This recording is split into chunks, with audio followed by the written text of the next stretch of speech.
दोस्तों, अगर आपको भी बेंगलोर और हैदराबाद के बीच खेला गया आईपीएल 2024 का सबसे रोमांचक 30वां मैच पसंद आया हो तो हमारे इस वीडियो को दिल से एक लाइक जरूर कीजिएगा। दोस्तों, आईपीएल 2024 अपने सबसे रोमांचक मोड़ पर पहुंच चुका है। एक बार फिर आईपीएल के 30वें और सबसे खतरनाक मैच के लिए आईपीएल इतिहास की दो बड़ी टीमें हैदराबाद के सामने थी। विराट कोहली की royal Challengers Bangalore Chinnaswamy cricket stadium में होम टीम बेंगलोर जीत की पटरी पर वापस आना चाहती थी और अंक तालिका में अपने नंबर 10 पोजीशन में भी काफी हद तक सुधार करना भी उनका लक्ष्य था। लेकिन हैदराबाद की क्रिकेट टीम कुछ ऐसा कर जाएगी इसका अंदाजा तो शायद कोहली क्या उनके किसी भी फैन को नहीं था। सबसे पहले टॉस की बात करें तो इस मुकाबले में जब सिक्का उछाला गया तब टॉस के बॉस बने बेंगलोर के कप्तान फाफ डु प्लेसिस और उन्होंने टॉस जीतकर पहले हैदराबाद को बल्लेबाजी करने का न्योता दिया और ये उनके लिए अपने पैरों पर कुल्हाड़ी मारने के समान साबित हुआ। ऑरेंज आर्मी हैदराबाद के लिए रनों की बरसात करने के इरादे से उनके दो खौफनाक खिलाड़ी अभिषेक शर्मा के साथ ट्रेविस हेड की जोड़ी मैदान में उतरी थी। बेंगलोर के गेंदबाज अपनी टीम को जल्द से जल्द बड़ी सफलता दिलाना चाहते थे, लेकिन यह केवल उनकी एक गलतफहमी थी जो पहले ओवर से दूर हो गई। दूसरे ओवर में ही टॉपली को बेरहमी से पिटाई करते हुए ट्रेविस हेड ने एक खतरनाक चौका और एक तूफानी छक्का लगाया तो ओवर की आखिरी गेंद को छक्के में डिपॉजिट कर अभिषेक शर्मा ने 2 ओवर में ही अपनी टीम को 27 रनों तक पहुंचा दिया। इन दोनों भूखे शेरों के मुंह में खून लग चुका था और उसके बाद उन्होंने बेंगलोर के गेंदबाजों का ऐसा शिकार किया कि उन्हें तो रहम की भीख मांगने लायक नहीं छोड़ा। 5वां ओवर लेकर आए थे बेंगलोर के एक नई उम्मीद लॉकी फर्ग्यूसन, लेकिन आईपीएल 2024 का उनका ये पहला ओवर इतना भयानक साबित होगा इसका अंदाजा उन्हें नहीं था। उनकी बेरहमी से पिटाई करते हुए ट्रेविस हेड ने एक के बाद एक 2 घातक छक्के लगाए तो आखिरी गेंद पर चौका लगाकर उन्होंने 5 ओवर में अपनी टीम को 56 रनों तक पहुंचा दिया। हैदराबाद की पारी टॉप गियर में आगे बढ़ रही थी। बेंगलोर के गेंदबाजों की इन दोनों ने धज्जियां उड़ाने का मन बना लिया था। पावर प्ले के आखिरी ओवर में भी यश दयाल की कुटाई करते हुए ट्रेविस हेड ने एक के बाद एक 2 तूफानी छक्के ऐसे लगाए कि गेंद स्टेडियम के बाहर जाती नजर आई तो आखिरी गेंद पर उन्होंने चौका लगाकर 6 ओवर के पावर प्ले का बखूबी फायदा उठाया और 6 ओवर में हैदराबाद को 76 रनों तक पहुंचा दिया। उसके बाद भी उनका तूफान नहीं रुका, वो तो अपना रौद्र रूप अपना कर आए थे। 21 गेंद पर इस खिलाड़ी ने पावर प्ले के भीतर ही अपना अर्धशतक ठोक दिया था जो बेंगलोर फैंस की बोलती बंद करने के लिए काफी था। 8वें ओवर में अभिषेक शर्मा ने पहली ही गेंद पर गेंदबाज का स्वागत छक्के से किया, अपनी टीम को 100 रनों के पार पहुंचा दिया। ऐसा लग रहा था कि आज एक बार फिर हैदराबाद अपने ही 277 रनों का रिकॉर्ड तोड़ने वाली है, क्योंकि ऐसे ही खौफनाक रफ्तार से उनकी पारी आगे बढ़ रही थी। लेकिन दोस्तों, तभी बेंगलोर की वापसी का शंखनाद होता है। 9वें ओवर की पहली गेंद पर अभिषेक शर्मा टॉपली को स्टेडियम के पार करने के चक्कर में गलती कर बैठे। उनका आसान सा कैच लॉकी फर्ग्यूसन ने लपका और इस बल्लेबाज को 22 गेंद पर 2 चौके और 2 खतरनाक छक्के की बदौलत 34 रन बनाकर वापस लौटना पड़ा। इसके बाद तो बेंगलोर फैंस को लगा कि उनकी टीम वापसी कर पाएगी, लेकिन ट्रेविस हेड उन्हें इसका मौका कहाँ देने वाले थे। 9 ओवर में उनके खतरनाक बल्लेबाजी से हैदराबाद 119 रन तो बना चुकी थी। हर ओवर में वो गेंदबाजों को बाउंड्री के बाहर ऐसे डिपॉजिट कर रहे थे जैसे उनसे खिलवाड़ कर रहे हों। बेंगलोर का ऐसा कोई भी गेंदबाज नहीं था जिसने हेड को परेशान किया। देखते ही देखते आखिरकार वो लम्हा आ गया जिसका हर किसी को डर था। 12वें ओवर में गेंदबाजी करने आए विजय कुमार व्यस्क के खिलाफ पहले ही 2 गेंद पर 2 खतरनाक चौके लगाकर हेड ने हैदराबाद को 150 रनों के पार पहुंचाया तो चौथी गेंद को बाउंड्री के बाहर चौके में डिपॉजिट कर ट्रेविस हेड ने केवल 39 गेंद पर अपना ऐतिहासिक शतक ठोक दिया था जो आईपीएल 2024 का सबसे तेज शतक साबित हुआ। किसी को भरोसा नहीं हुआ कि आखिर ये बल्लेबाज कर क्या रहा है। उन्होंने तो विराट कोहली की भी आंखों में आंसू लाने का काम किया था। बेंगलोर खेमे में तहलका मचा हुआ था, लेकिन दोस्तों तभी शतक लगाने के बाद ही बेंगलोर फैंस के हाथ सबसे बड़ी मछली लगी जब फर्ग्यूसन ने 13वें ओवर में हेड को पवेलियन का रास्ता दिखाकर अपने फैंस को राहत की सांस लेने का मौका दिया। लेकिन जाने से पहले हेड ने 41 गेंद पर 102 रनों की भयंकर पारी खेली, वो भी 9 चौके और 8 खौफनाक छक्के की बदौलत, और हैदराबाद 13 ओवर में ही 171 रन बनाकर बेहद मजबूत स्थिति में नजर आ रही थी। अब मैदान पर ईडन मार्करम के साथ अफ्रीकी सनसनी हेनरी क्लासेन मौजूद थे, जो अपनी टीम को 250 रनों के पार पहुंचाना चाहते थे। 14वें ओवर में ही हेनरी क्लासेन के बाद 2 ताबड़तोड़ छक्के लगाकर अपने इरादे जाहिर कर दिए थे। 2 विकेट गिरने के बाद भी हैदराबाद की पारी में ब्रेक तो बिल्कुल भी नहीं लगा था। ये दोनों खौफनाक रफ्तार से अपनी टीम को आगे बढ़ा रहे थे। 15वें ओवर की आखिरी गेंद पर व्यस्त को छक्के के लिए मारकर क्लासेन ने न केवल 23 गेंद पर अपना अर्धशतक पूरा किया, बल्कि 15 ओवर में ही अपनी टीम को 205 रनों तक पहुंचा दिया था।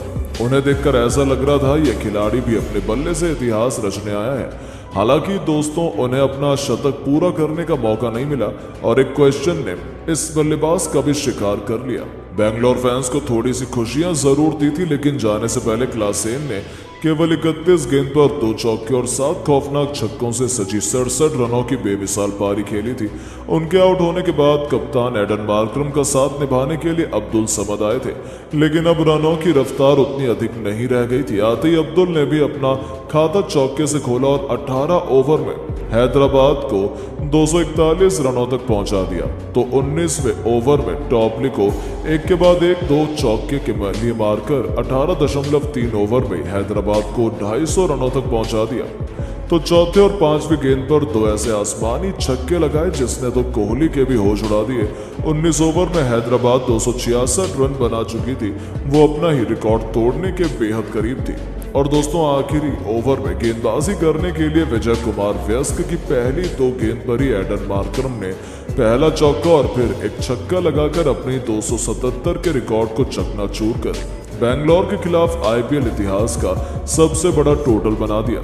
तो जाते जाते जले पर नमक छिड़कते हुए अब्दुल समद ने 5वीं गेंद पर भी छक्का लगाया और 20 ओवर में अपनी टीम को 277 के ऐसे माउंट एवरेस्ट तक पहुंचाया जिसका पीछा करते हुए तो बैंगलोर 2 नहीं 3 बार ऑल आउट हो सकती थी। अभी से निश्चित था कि बैंगलोर पूरी तरह से हारने वाली है। बैंगलोर की बर्बादी में अब्दुल समद ने 18 गेंद पर 4 चौके और 3 छक्कों की बदौलत 37 रनों का योगदान दिया। तो एडन मार्करम ने 17 गेंद पर 2 चौके और 2 छक्कों से सजी 32 रनों की बहुमूल्य पारी खेलकर 20 ओवर में अपनी टीम को 287 रनों तक पहुंचाया। अब इस माउंट एवरेस्ट को चढ़ने की जिम्मेदारी विराट कोहली के साथ फाफ डु प्लेसिस के कंधों पर थी। हालांकि उनसे उम्मीद किसी ने नहीं की थी कि वो ये लक्ष्य चेस कर पाएंगे, फिर भी अब उनके सामने केवल अपना सम्मान बचाने का आखिरी मौका था।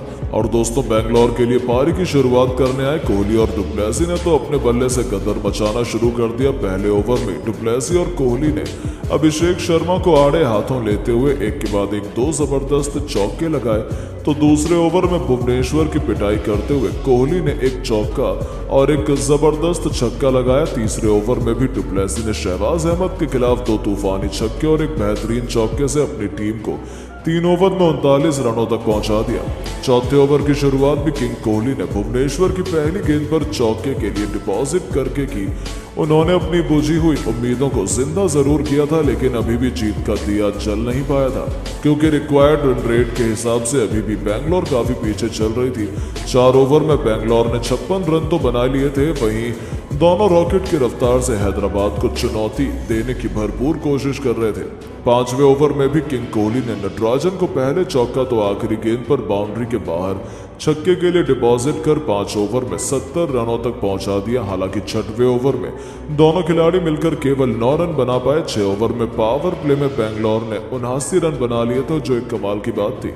ये दोनों बल्लेबाज अपनी टीम को जीत दिलाने की जद्दोजहद में लगे हुए थे। लेकिन दोस्तों, बैंगलोर की कहानी उस समय पलटी जब 7वां ओवर लेकर आए मार्कंडे ने विराट कोहली को क्लीन बोल्ड कर बैंगलोर फैंस की आंखों में आंसू ला दिए। जहां पर इस सबसे बड़े मंच पर सबसे बड़े शूरवीर विराट कोहली 20 गेंद पर 6 चौके और 2 तूफानी छक्कों की बदौलत 42 रन बनाकर वापस लौटे थे। अब मैदान पर बैंगलोर की सबसे बड़ी उम्मीद बिल जैक कदम रख चुके थे। 82 गेंद पर बैंगलोर को जीत के लिए 208 रन चाहिए थे, जो नामुमकिन नहीं था। लेकिन उसके बाद कुछ ऐसा हुआ जिसने इस मैच को और भी रोमांचक बना। जी हाँ दोस्तों, डु प्लेसी ने देखते ही देखते अपना तूफानी अर्धशतक जरूर ठोका, लेकिन वो भी पैट कमिंस के सामने 28 गेंद पर 7 चौके और 4 तूफानी छक्कों की बदौलत 62 रन बनाकर पवेलियन लौट गए। तो उनके आउट होने के बाद तो बैंगलोर का बल्लेबाजी क्रम ताश के पत्तों की तरह बिखर गया। बिल जैक के साथ तो रजत पाटीदार केवल 9 रन बना पाए। यहां तक कि सौरभ चौहान को खाता खोलने का मौका तक नहीं मिला। जहां तक कि लॉम्बरर को भी 11 गेंदों पर केवल 19 रनों का योगदान दे पाए। बैंगलोर आसानी से हैदराबाद के सामने घुटने टेक चुका था। ऐसा लगा कि वो 200 रन भी नहीं बना पाएंगे, लेकिन सलाम है दिनेश कार्तिक को। ये बूढ़ा शेर तो कुछ ऐसा कर जाएगा किसने सोचा था। मैदान में उतरते दिनेश कार्तिक ने चौके छक्के का ऐसा तूफान लाया कि अकेले दम पर ही पैट कमिंस की हैदराबाद के पसीने छुड़ा दिए। पहले महिपाल लॉम्बरर के साथ मिलकर 50 रनों से अधिक की साझेदारी को अंजाम दिया, तो देखते ही देखते 4 खतरनाक छक्के और 4 चौके की बदौलत केवल 23 गेंद में ही अपना अर्धशतक ठोका। बैंगलोर को 16 ओवर में 200 रनों के पार पहुंचाया और अपनी टीम की जीत की उम्मीदों को जिंदा रखा। यह खिलाड़ी बैंगलोर का आत्मसम्मान बचा रहा था। 17 ओवर में उन्होंने बैंगलोर को 216 रनों तक पहुंचाया। अब आखिरी 18 गेंद पर बैंगलोर को जीत के लिए 72 रन चाहिए थे, लेकिन दोस्तों अकेले दिनेश कार्तिक भी कब तक लड़ते। भले ही इस खिलाड़ी ने अपने बल्ले से इतिहास लिखा, लेकिन चिन्ना स्वामी के मैदान पर 2 पॉइंट तो हैदराबाद ने कमाए और जीत का ताज भी अपने सिर पर सजाया। जहां बैंगलोर को न केवल इस मैच में करारी हार मिली, बल्कि घनघोर बेइज्जती का भी सामना करना पड़ा।